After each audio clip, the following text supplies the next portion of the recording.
even though it seems like I'm really good at English, my tongue twists a lot. It just goes. Sometimes I just can't talk, especially if I try to talk fast. Hey guys, welcome back to my channel. Today I wanted to do something completely different because I really haven't had any video where you guys could interact with me or ask me questions or get to know me. So I set up a little Snapchat Q&A where you guys could send in your questions and then I would answer them. Yesterday I posted on my Snapchat that I was doing this Q&A, and then I let you guys have 24 hours to send in your questions. But yeah, I just wanted to do something a little more relaxed and a little more interactive. Let's get into all the questions. I'm so excited. Ooh, yay. So Alicia Milan 2020 asked me what my favorite drugstore concealer is.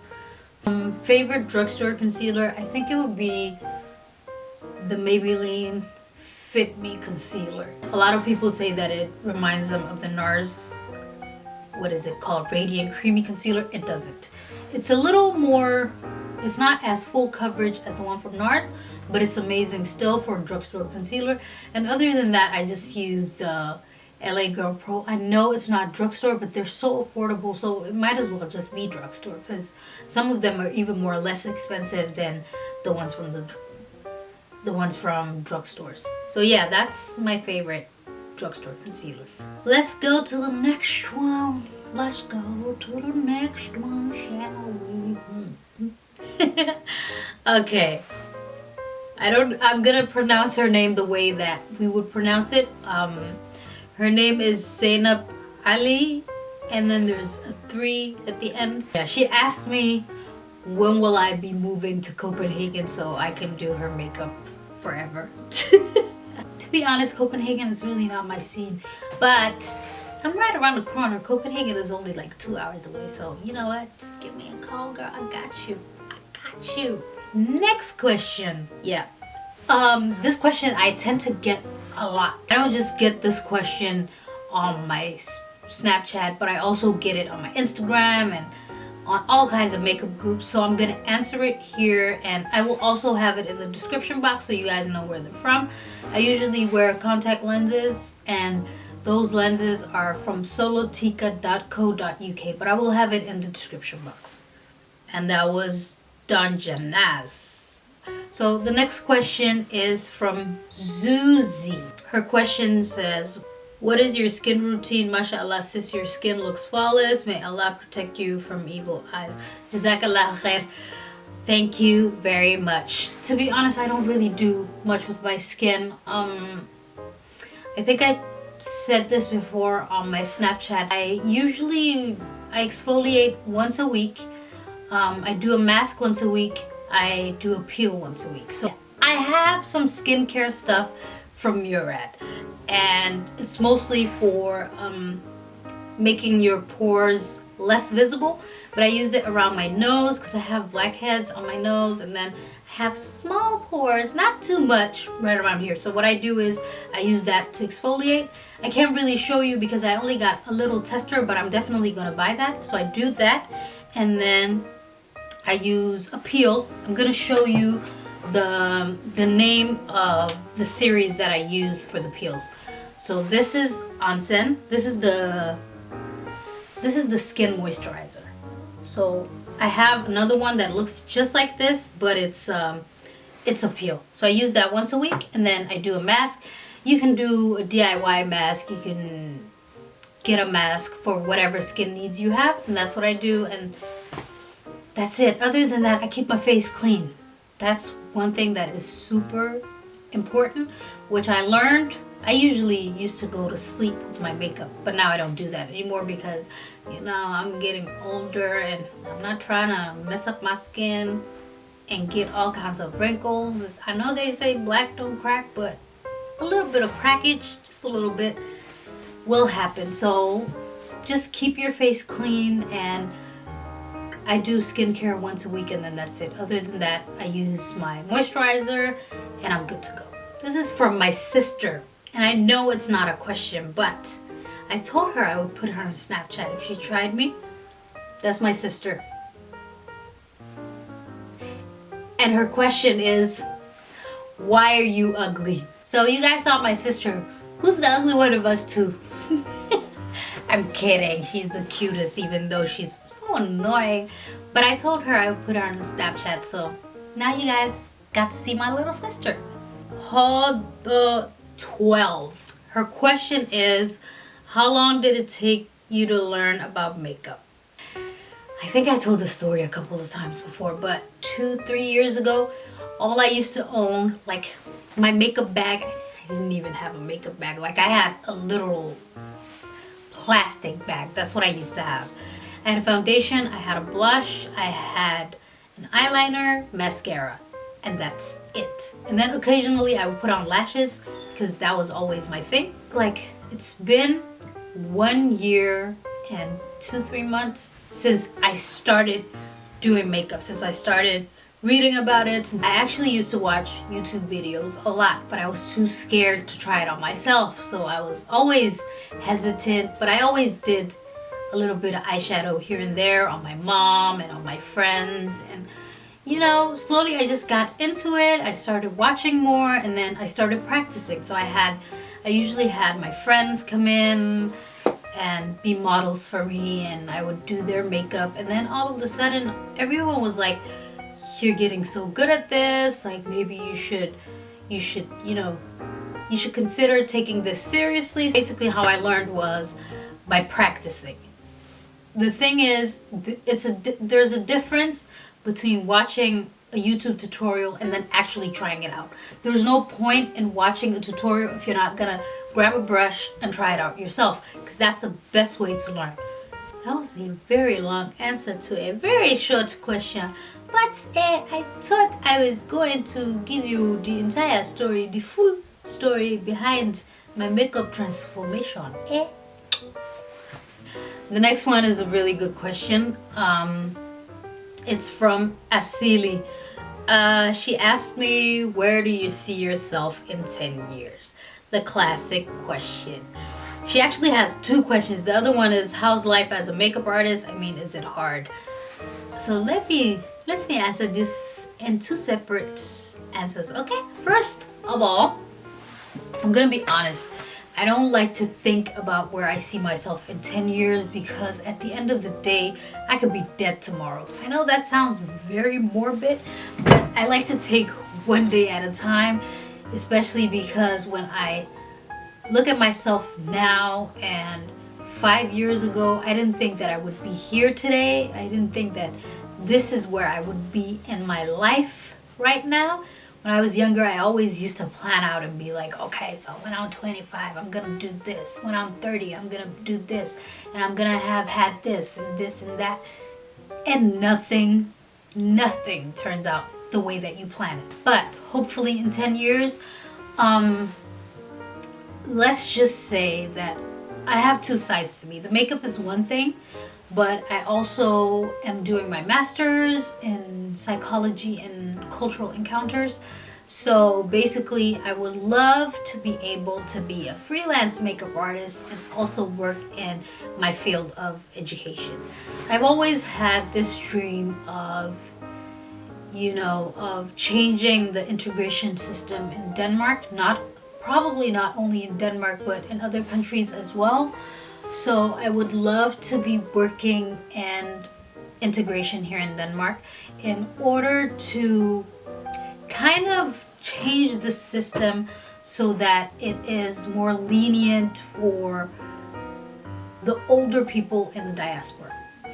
The way I see it, the integration system here lacks a sense of understanding, it lacks research, it lacks structure. What I would love to be able to have done in 10 years is to change the system. Here in Denmark, when a person is a refugee, as soon as they come into this country, the first thing that the government tries to do is to get these people to work, or to get them to learn the language throughout a little short course course. The way I see it, there are a lot of factors that play into integration, and I would love for the Danish system to change in regards to how integration is performed in Denmark.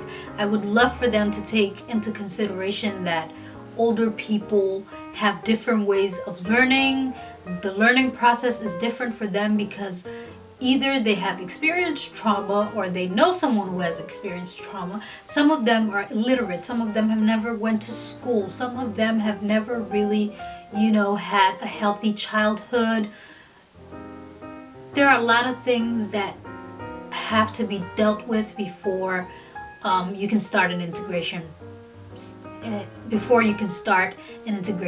process. So I would love in 10 years to have changed that system and to make it easier for the older generation, pretty much. Yeah, that's what I would like to be able to do in 10 years. I know that was a lot, and it sounds very complicated, but I believe that it can be achieved. I don't know if it can be achieved here in Denmark because, the government here it kind of sucks right now, to put it in plain English, but I'm always hopeful for the future. And in regards to my makeup, I just hope that in 10 years, I have a brand, and I really want to I also would like to manufacture my own makeup line, and that'd be awesome. You see, I have a lot on my mind, and there's a lot of things that I want to do at the same time, and sometimes I get carried away, but yeah, that's what I want to do in 10 years. And life as a makeup artist is hard, but if you love it, it's actually pretty. It's pretty nice. You take the good with the bad. Some days are really long and hard, but other than that, if you love it and if you love your craft and if you love the transformations, then girl, you will stick it out. Thank you, Asili. That was actually one of my favorite questions, especially because it had something to do with other parts of my life than just makeup. So I appreciate you asking that classical question, as you call it, but thank you. Yeah, this is not a question. The thing is, my Snapchat is public, so everyone can add me. This is the thing about guys. I don't understand why they think that we wear makeup because we think we're not beautiful. This guy wrote me, I'm not gonna tell you his name, but this is what was said. Let me tell you. When I see your video clip, this is the best. In the morning or in the daytime when I'm not wearing makeup, I always just snap. No makeup face. So he wrote, when I see your video clip, this is the best without it. And then I don't understand. If I know you will be married without makeup if you at single. Well, I am at single, but I will wear makeup if I want to. Really, you don't need it. You have natural beauty face. I have natural beauty face. Thank you, brother. Thank you for pointing that out, because I did not know I had nature. I don't know what this means, face, but thank you. I'm not wearing makeup because I don't like my face or because I think I'm not beautiful without it. It has nothing to do with that. I do it because I love it and I like to, try new stuff on my face. So the next question is from AML_XX. How long did it take you to fully build your kit for freelance? And what's your tips for someone who is trying to build their kit for freelance makeup, and tips for MUA beginners? It almost took me a year. I'm still not there. I'm just about to order foundations and stuff like that. And my tips for someone who's trying to build their kit, they take it slowly. In the beginning, I didn't really have expensive brushes, and I didn't have that much to work with, but instead I just started charging, and I worked with what I had, the small stuff, those raggedy brushes, but I made them work. And every time I would get a job, I would go out and buy some makeup for it. So that's how I built my kit. And also it's a good idea to have a job on the side so that you can invest in some makeup, but always think of the necessary things. For me, it was always eyeshadows was necessary. As long as I had eyeshadows and I had contour kits and some concealers, setting powder, primers. Those are the most important things, and a highlighter. Sorry. But you know, the basic stuff. If you have those, then work your way up. That's what I did. Every time I got paid, I would invest it. And I did that for a year before I actually started taking that money and putting it in my pockets. So it takes time. You have to be patient, and sometimes it's a good idea to work with what you have. So that's my advice. Okay, so the next question is from that chick Mulki. Hey Samira, you're gorgeous, mashallah. Thank you. Jazakallah khair. Thank you very much. The question is, what is your favorite high-end foundation? And also, what is the technique that gives you a flawless finish? Love you. Love you too. Thank you. I have different favorite foundations. It kind of depends on what I'm going for. But right now, I would say my favorite foundation at the moment, Becca Ultimate Coverage Complexion Foundation. It is super full coverage. I don't really do full coverage foundations, but I really like this one. The technique that gives it a flawless finish, I think I would say priming my face first of all. And what I do is I like to go in with a brush and then take the beauty blender. The beauty blender blends it out to perfection. But to be completely honest with you, what they don't tell you is that in order for your foundation to be flawless, you have to take care of your skin. That is number one. If you don't take care of your skin, because the thing is, the base has to be flawless in order for the foundation to be flawless as well. So take care of your skin. That is step one to a flawless foundation, and that is the truth, sister. I had to tell you, but yeah, take care of your skin and then you'll get a flawless foundation. Okay, Precious Gift 92. This is because I post a lot of stuff on my Snapchat. And girl, you're introducing me to some bomb ass shows. I've been hooked on Insecure, and I'm sure Atlanta is going to be the same. How'd you find these bomb ass shows? I love it, and as a black woman, I love the black storyline. Exactly, that's the thing that captures me. Black storylines are life. Everything that I can relate to as a black woman attracts my mind. So all these shows that I've been posting on my Snapchat are mostly with a black cast or black writers, and I love that. So I don't know how I find them.